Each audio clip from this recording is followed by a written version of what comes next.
उतना ही फायदा होगा। केंद्रीय गृह एवं सहकारिता मंत्री अमित शाह ने एक उच्च स्तरीय बैठक में वाइब्रेंट विलेज प्रोग्राम के कार्यान्वयन की समीक्षा की। बैठक को संबोधित करते हुए गृह मंत्री ने कहा कि प्रधानमंत्री नरेंद्र मोदी के नेतृत्व में भारत सरकार देश के सीमांत गांवों के चहुमुखी विकास के प्रति कटिबद्ध है। उन्होंने देश के सीमांत गांवों से पलायन रोकने के लिए स्थानीय निवासियों के लिए रोजगार के अवसर उपलब्ध कराने और गांवों के साथ संपर्क बढ़ाने की जरूरत पर बल दिया। केंद्रीय गृह मंत्री ने कहा कि सीमांत गांवों के आसपास तैनात केंद्रीय सशस्त्र पुलिस बलों और सेना को सहकारिता के माध्यम से स्थानीय कृषि और हस्तशिल्प उत्पादों की खरीद को बढ़ावा देना चाहिए। उन्होंने कहा कि सेना और केंद्रीय सशस्त्र पुलिस बलों के स्वास्थ्य केंद्रों और उनकी सुविधाओं का लाभ नजदीकी गांवों के निवासियों को नियमित रूप से मिलना चाहिए। उन्होंने इन गांवों में सौर ऊर्जा और पवन चक्की जैसे नवीकरणीय ऊर्जा के अन्य स्रोतों की ज्यादा से ज्यादा प्रयोग किए जाने पर भी जोर दिया। और केंद्रीय गृह मंत्री ने वाइब्रेंट विलेज प्रोग्राम के तहत सीमांत गांवों के मुद्दों को बेहतर ढंग से समझने के लिए वरिष्ठ मंत्रियों और अधिकारियों द्वारा किए जा रहे प्रयासों को जारी रखने का निर्देश दिया। इन सीमांत गांवों में अब तक 6000 से अधिक कार्यक्रम आयोजित किए गए हैं, जिनमें लगभग 4000 सेवा वितरण और जागरूकता शिविरों का आयोजन शामिल है। इन गांवों में रोजगार सृजन के लिए 600 से अधिक परियोजनाओं को भारत सरकार द्वारा स्वीकृति दी जा चुकी है। गृह मंत्री ने बैठक के दौरान लंबित मुद्दों के निपटारे के लिए नियमित अंतराल पर उच्चतम स्तर पर समीक्षा पर विशेष जोर भी दिया।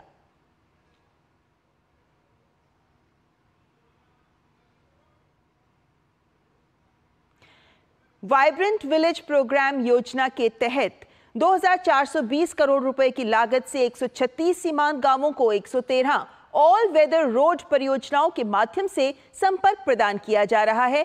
इन क्षेत्रों में 4G कनेक्टिविटी पर तेजी से काम किया जा रहा है और इस साल दिसंबर तक वाइब्रेंट विलेज प्रोग्राम के अंतर्गत आने वाले सभी गांवों को 4G नेटवर्क से कवर कर लिया जाएगा। इन सभी गांवों में वित्तीय समावेशन सुनिश्चित करने के लिए उचित कदम भी उठाए जा रहे हैं और भारत पोस्ट पेमेंट बैंक्स की सुविधा भी इन्हें दे रहा है। वाइब्रेंट विलेजेस में जीवंतता लाने और यहां पर्यटन को बढ़ावा देने के लिए पर्यटन सर्किट को विकसित करने पर भी काम हो रहा है और इसके अंतर्गत पर्यटन मंत्रालय के साथ समन्वय में क्षमता निर्माण और पर्यटन से संबंधित बुनियादी ढांचे का भी विकास किया जा रहा है ताकि इन क्षेत्रों तक पर्यटन का विकास हो सके।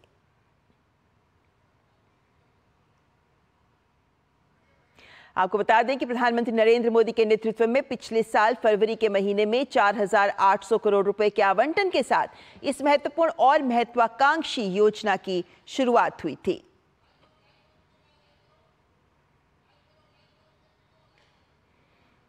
तो वाइब्रेंट विलेज कार्यक्रम जिससे सीमांत गांवों तक विकास की तमाम कार्यों को पहुंचाया जा रहा है ताकि इन सीमांत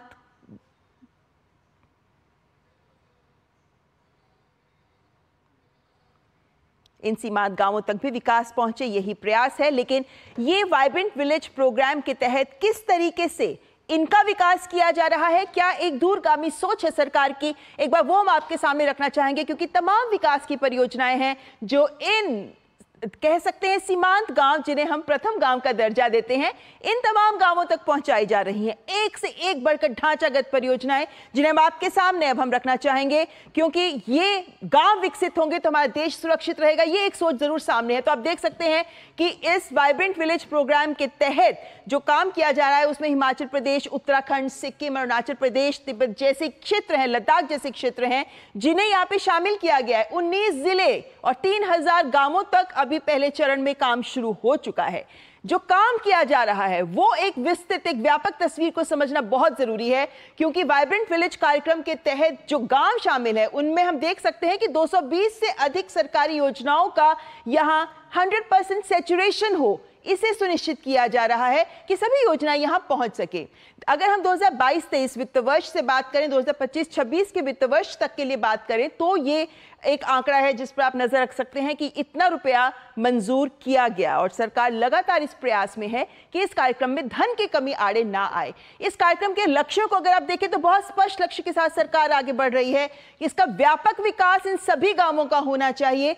जीवन गुणवत्ता में सुधार, ईज ऑफ लिविंग, जिसको पूरे देशवासियों को देने के प्रयास में रत है सरकार, वहीं इन गांवों तक भी ये पहुंचनी चाहिए और जो पलायन है वो रोका जा सके, जो तभी होगा अगर रोजगार सृजन होगा। इसलिए तमाम तरीके अपनाए जा रहे हैं ताकि इन सीमांत गांवों में, हमारे देश के प्रथम गांवों में रोजगार सृजन हो सके।